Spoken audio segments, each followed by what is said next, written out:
Here are solutions to homework set number 8 for ECE 463-663 Modern Controls.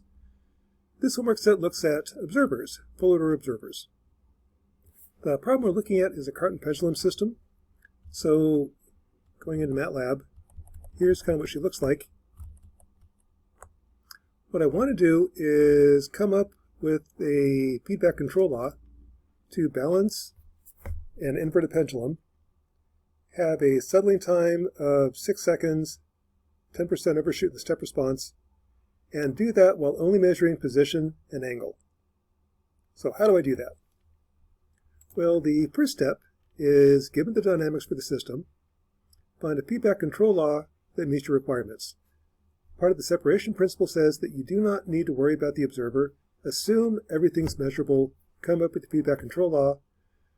How you come up with the controller is independent of how you come up with the observer and vice versa. So ignoring the observer, going straight to the control law, to meet these requirements, I want to put the dominant pole at minus 0.667, and the complex part gives me 10% overshoot. That gives you the damping ratio, gives the angle of the pole, gives the complex part of the pole. All that together gives you the closed loop pole location. To find the feedback gains, we'll be using pole placement. I'll take the A matrix, the B matrix, put the dominant poles where I want.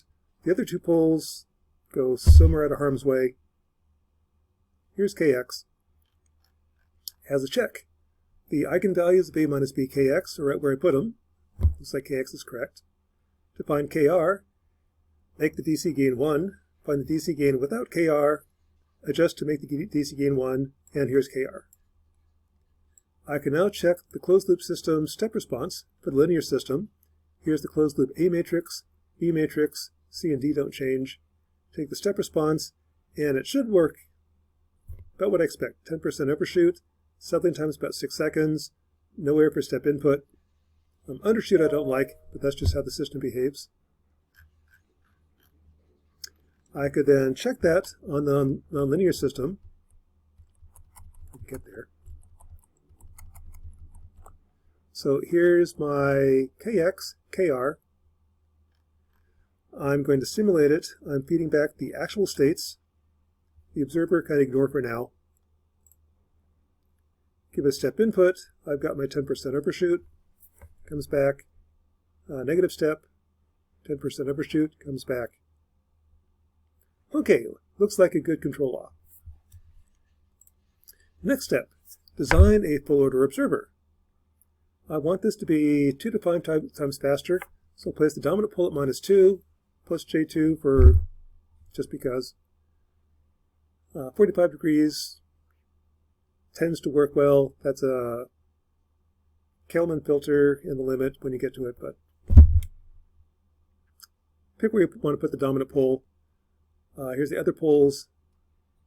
Come up with find the feedback gain H, observer gains H using pole placement. I get numbers. And checking the poles are where I put them. I can check the linear system. The linear system, when I feed back the actual states, look like this. What that corresponds to in state space form is here's the open loop system, here's the closed loop system. That's where the Kx goes. I'm feeding back the actual states. In MATLAB, form the augmented system, plant plus observer. Eigenvalues are correct. They're the pole location of A minus B Kx and A minus HC. Here's your B matrix, B times Kr. Look at X, look at estimate of X, plot the step response using step 3. Time points, initial condition. I'll specify slight difference in the observer initial condition. And it looks okay. As a test, let's go to the nonlinear model. I will design my full order observer using position. And I'm allowed to use position and angle. I can't use angle alone because that's not observable from angle. I don't know what to do with two sensors, so I'm going to combine them. All position, no angle. Find the observer gains. and I'm going to still feed back the actual states. If I do that, if there's no error in the observer initially, it tracks pretty well. Let me give it a slight difference in the initial condition. It looks like it's tracking. Okay, so that's all good. Now, the whole point for designing the observer is I can't measure all the states, so I'm going to estimate them. So instead of feeding back the actual states, let's feed back the observer states. What that does in state space is instead of the kx winding up over here, it winds up at this spot. Here's the plant plus the observer. Get this right. Well, that's right. I actually did it right, I just wrote it down wrong. Your A matrix minus pkx and so on. If you do it wrong, the eigenvalues will be wrong. So it's always good to check the eigenvalues of A8. If they're correct, I probably did it right. Here's your B8, C8. Take the step response, and it's kind of squirrely. That's because the observer initially had the wrong states. I'm looking at the transient and the observer. Initially, if I have bad estimates, I have bad feedback gains, bad inputs. It does eventually stabilize, though. If I make the initial state 0, meaning the observer is tracking, I get a normal step response. So let's try that. I'll go over here, and instead of feeding back the actual states, I'll feed back the estimates. That's the only change. And if I start out with the 2 tracking initially, I mean it's been running for a while, the observer states have converged, it's behaving pretty well.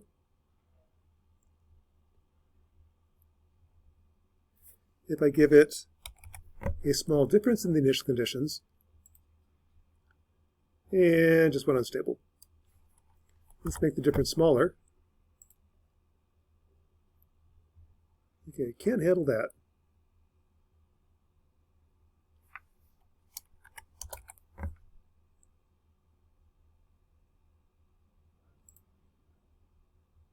.02 is okay. Let's try 0.05.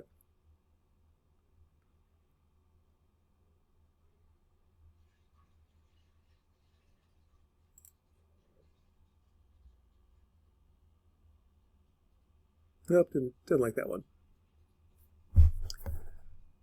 Part of the problem here, I'm ignoring angle. Angle has information. What I could do is let's feed back angle times 10 plus position. This is a nonsense unit. It's meters plus radians times 10. The math doesn't care. It's just a number. What this is, plus 10 minus 10, isn't really clear what that should be.